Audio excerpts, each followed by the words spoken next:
महाराष्ट्र के गवर्नर श्री रमेश बैस जी, मुख्यमंत्री एकनाथ शिंदे जी, केंद्रीय मंत्रिमंडल के मेरे साथी पीयूष गोयल जी, रामदास आठवले जी, उप मुख्यमंत्री श्री देवेंद्र फडणवीस जी, अजीत दादा पवार जी, राज्य सरकार के मंत्री मंगल प्रभात जी, दीपक केसरकर जी, अन्य सभी महानुभाव, देवी और सज्जनों, महाराष्ट्रातील सर्व बंधू भगिनींना माझा नमस्कार. आज मुझे महाराष्ट्र और मुंबई के लिए 30,000 करोड़ रुपए के प्रोजेक्ट के शिलान्यास और लोकार्पण का अवसर मिला है. इन प्रोजेक्ट से मुंबई और आसपास के क्षेत्रों की कनेक्टिविटी और बेहतर होगी. इनमें रोड और रेल परियोजनाओं के अलावा महाराष्ट्र के नौजवानों के कौशल विकास की बहुत बड़ी योजना भी शामिल है. इनसे महाराष्ट्र में बड़ी संख्या में रोजगार का निर्माण भी होगा. आपने शायद अखबारों में पढ़ा होगा, टीवी पे देखा होगा, 2-3 सप्ताह पहले ही केंद्र सरकार ने महाराष्ट्र के लिए वधावन पोर्ट को भी स्वीकृति दी.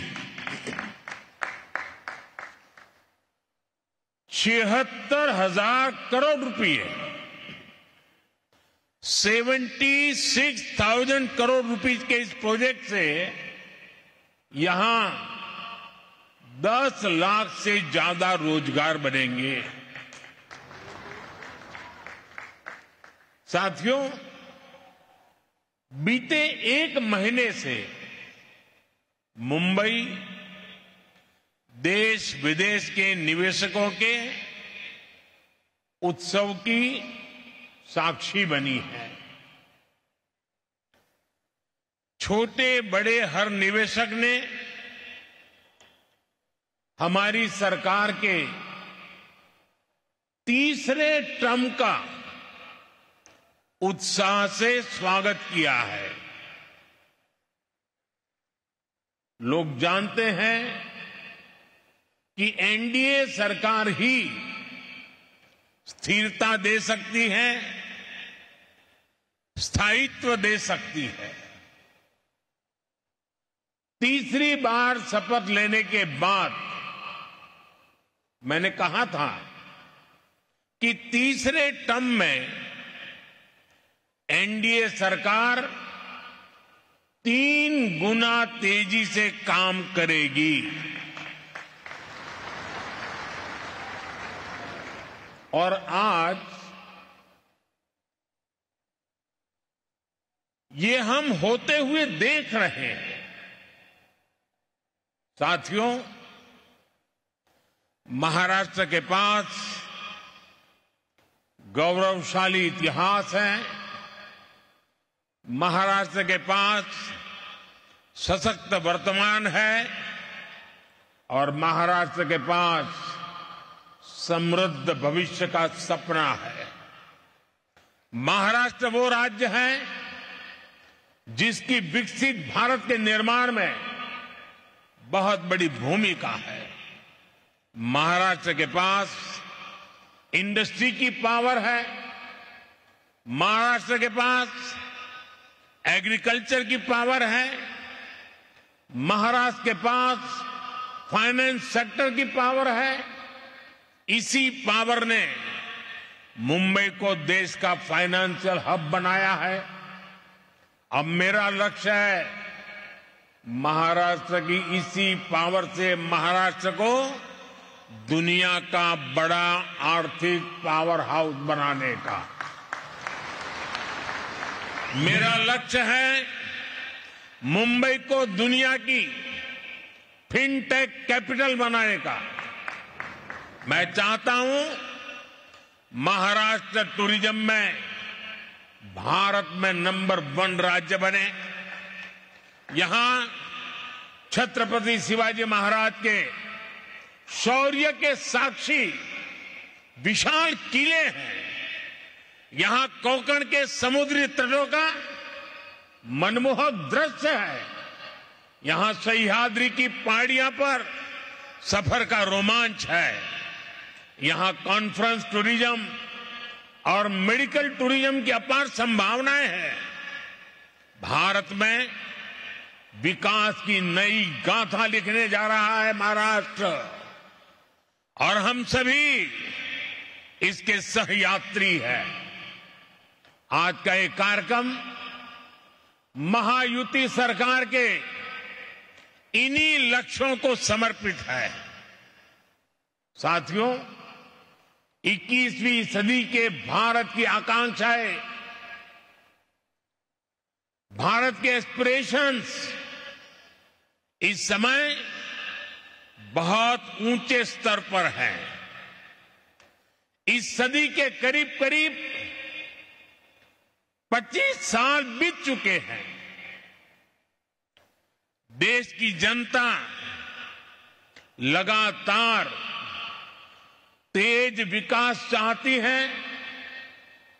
अगले 25 वर्ष में भारत को विकसित बनाना चाहती है, और इसमें मुंबई की, महाराष्ट्र की भूमिका बहुत बड़ी है। महाराष्ट्र में, मुंबई में सबका जीवन स्तर सुधरे, यहां क्वालिटी ऑफ लाइफ बेहतरीन हो, यह हमारा ध्येय है। इसलिए मुंबई के आसपास के क्षेत्रों की कनेक्टिविटी को बेहतर करने का प्रयास किया जा रहा है। मुंबई में कोस्टल रोड और अटल सेतु अब पूरे हो चुके हैं, और आपको याद होगा जब अटल सेतु बन रहा था तो इसके विरोध में भांति भांति की बातें फैलाई गई। इसको अटकाने लटकाने के लिए कोशिशें हुई, लेकिन आज इससे कितना फायदा हो रहा है ये हर कोई अनुभव कर रहा है। मुझे बताया गया करीब करीब 20,000 गाड़ियां हर रोज इसका इस्तेमाल कर रही है, और एक अनुमान है कि अटल सेतु की वजह से हर रोज 20-25 लाख रुपए का ईंधन बच रहा है। और इतना ही नहीं, लोगों को पनवेल जाने में अब करीब 45 मिनट कम लगता है, यानी समय का फायदा और पर्यावरण का फायदा। इसी अप्रोच के साथ हम मुंबई के ट्रांसपोर्ट सिस्टम को आधुनिक बना रहे हैं। मुंबई मेट्रो के विस्तार का काम भी तेज गति से चल रहा है। 10 वर्ष पहले मुंबई में सिर्फ 8 किलोमीटर ही मेट्रो लाइन थी, 10 साल पहले सिर्फ 8 किलोमीटर, जबकि आज ये करीब करीब 80 किलोमीटर पहुंच चुकी है। इतना ही नहीं, मुंबई में अभी लगभग 200 किलोमीटर मेट्रो नेटवर्क पर काम चल रहा है।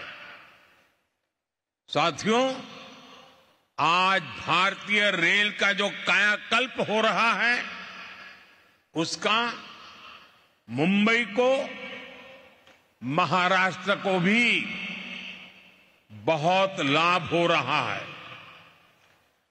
छत्रपति शिवाजी महाराज टर्मिनस, नागपुर और अजनी स्टेशन का रीडेवलपमेंट तेज गति से प्रगति पर है। आज छत्रपति शिवाजी महाराज टर्मिनस और लोकमान्य तिलक स्टेशन पर नए प्लेटफॉर्म्स का लोकार्पण भी हुआ है। इससे 24 कोच वाली ट्रेनें, यानी लंबी ट्रेनें भी यहां से चल पाएगी। साथियों, बीते 10 साल में महाराष्ट्र में नेशनल हाईवे की लंबाई बढ़कर 3 गुना हो चुकी है। Goregaon Mulund link road project प्रगति और प्रकृति के तालमेल का शानदार उदाहरण है। आज ठाणे से बोरीवली के ट्विन टनल प्रोजेक्ट पर भी काम शुरू हो रहा है। इससे ठाणे और बोरीवली के बीच की दूरी कुछ ही मिनटों तक सिमट जाएगी। एनडीए सरकार का ये भी निरंतर प्रयास है कि हमारे तीर्थों का विकास हो, तीर्थ यात्राओं में सुविधाएं बढ़ती रहें। हम सब जानते हैं, इस समय पंढरपुर वारी में लाखों श्रद्धालु पूरे भक्ति भाव से हिस्सा ले रहे हैं। पुणे से पंढरपुर की यात्रा सुगम हो, श्रद्धालुओं को सुविधाएं मिले, इसकी चिंता एनडीए सरकार ने की है। संत ज्ञानेश्वर पालकी मार्ग करीब 200 किलोमीटर पूरा हो चुका है। संत तुकाराम पालकी मार्ग भी 110 किलोमीटर से ज्यादा पूरा किया जा चुका है। बहुत ही जल्द ये दोनों मार्ग भी यात्रियों की सेवा के लिए तैयार हो जाएंगे। सर्व वारकऱ्यांना भी अतिशय मनापासून शुभेच्छा देतो आणि पंढरीच्या विठ्ठलाला कोटी कोटी नमन करतो। भाइयों और बहनों, कनेक्टिविटी के ऐसे इंफ्रास्ट्रक्चर, इससे पर्यटन, खेती और उद्योग सभी को लाभ हो रहा है। इससे रोजगार के नए अवसर बन रहे हैं। जब अच्छी कनेक्टिविटी होती है तो उससे महिलाओं को सुविधा, सुरक्षा और सम्मान भी मिलता है। यानी एनडीए सरकार के ये काम गरीब, किसान, नारी शक्ति और युवा शक्ति को सशक्त कर रहे हैं। महाराष्ट्र की महायुति की सरकार भी इसी प्रतिबद्धता के साथ काम कर रही है। मुझे खुशी है कि महाराष्ट्र सरकार ने हर साल 10 लाख नौजवानों को स्किल ट्रेनिंग देने का संकल्प लिया है।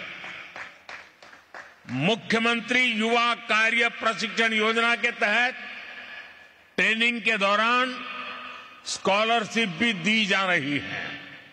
साथियों, भारत में बहुत बड़ी संख्या में स्किल डेवलपमेंट और रोजगार, ये हमारी जरूरत है। हमारी सरकार निरंतर इस दिशा में काम कर रही है।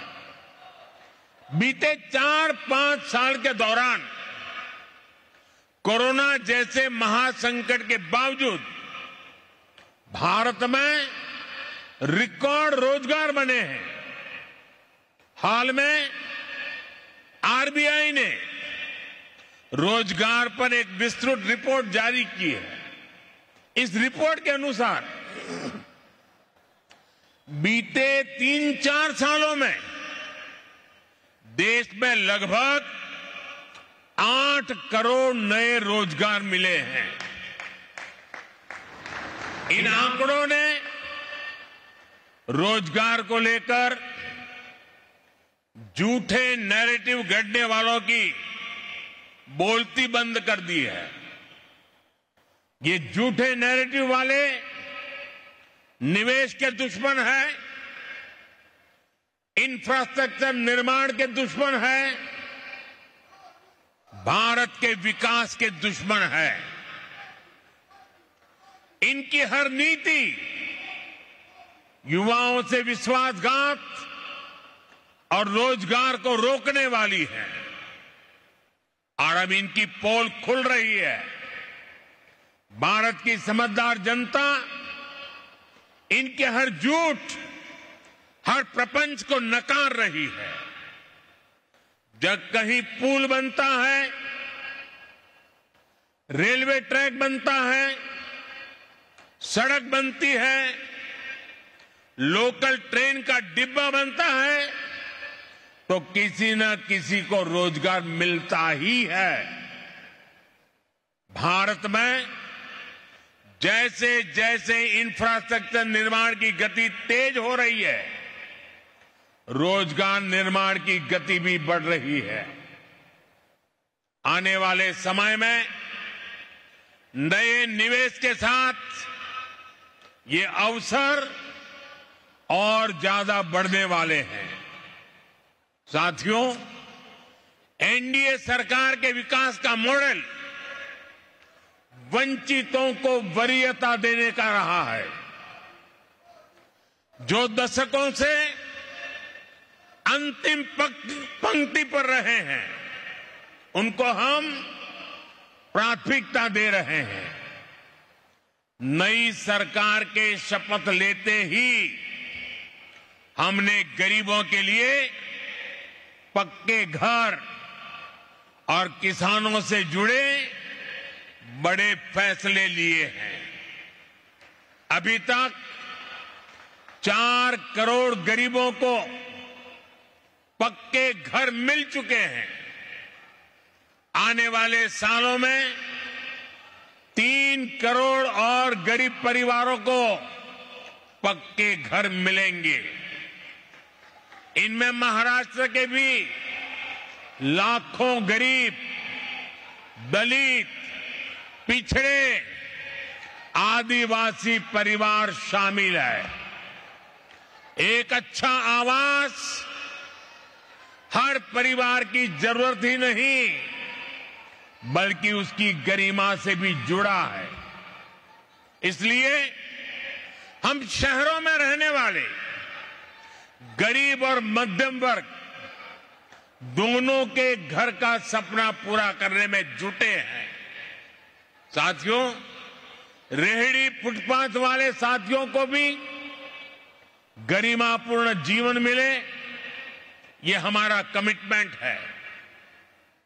इसमें स्वनिधि योजना बहुत काम आ रही है। इस योजना के तहत अभी तक 90 लाख लोन स्वीकृत किए जा चुके हैं। इसमें से करीब 13 लाख लोन यहां महाराष्ट्र के साथियों को मिले हैं। मुंबई में भी रेहड़ी पटरी लगाने वाले 1.5 लाख साथियों को स्वनिधि योजना का लाभ मिला है। बैंकों से मिल रही स्वनिधि की मदद इनके कारोबार को मजबूत कर रही है। और एक स्टडी कहती है कि जो लोग भी स्वनिधि योजना से जुड़े हैं, उनकी हर महीने कमाई करीब 2,000 रुपये तक बढ़ गई है। मतलब साल में 20-25 हजार रुपया अतिरिक्त कमाई बढ़ी है। साथियों, स्वनिधि योजना की एक और विशेषता का मैं जिक्र आपसे करना चाहता हूं। इस योजना के तहत लोन लेने वाले मेरे रेहड़ी पटरी ठेले वाले भाई बहन जो लोन ले रहे हैं, वो ईमानदारी से पूरा का पूरा लोन लौटा भी रहे हैं।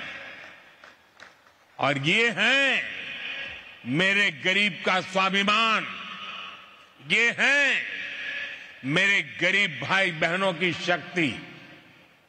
और आप ये जानकर हैरान रह जाएंगे कि स्वनिधि के लाभार्थी अब तक 3.25 लाख करोड़ रुपए का डिजिटल लेन देन कर चुके हैं। यानी ये डिजिटल इंडिया को भी अपने काम से बल दे रहे हैं, भारत को नई पहचान दे रहे हैं। साथियों, महाराष्ट्र ने भारत में सांस्कृतिक, सामाजिक और राष्ट्रवाद की चेतना का भी संचार किया है। छत्रपति शिवाजी महाराज, बाबा साहब आंबेडकर, महात्मा ज्योतिबा फुले, सावित्रीबाई फुले, अन्ना भाऊ साठे, लोकमान्य तिलक, वीर सावरकर, ऐसी अनेक अनगिनत महान संतानों की विरासत यहां की धरती में है। महाराष्ट्र की महान संतानों ने जिस प्रकार के समृद्ध समाज, जिस प्रकार के सशक्त राष्ट्र की कल्पना की थी, हमें उस दिशा में ही आगे बढ़ना है। हमें याद रखना है कि सद्भाव और सौहार्द में ही समृद्धि का रास्ता निहित है। इसी भावना के साथ एक बार फिर इन विकास कार्यों के लिए आप सबको बहुत बहुत बधाई, बहुत बहुत धन्यवाद। भारत माता की, भारत माता की, भारत माता की, बहुत बहुत धन्यवाद। आपका संबोधन प्रेरणा के स्रोत की पूंजी के रूप में बरकरार रहेगा। मैं हृदय की गहराइयों से आपके प्रति आभार प्रकट करती हूं। धन्यवाद।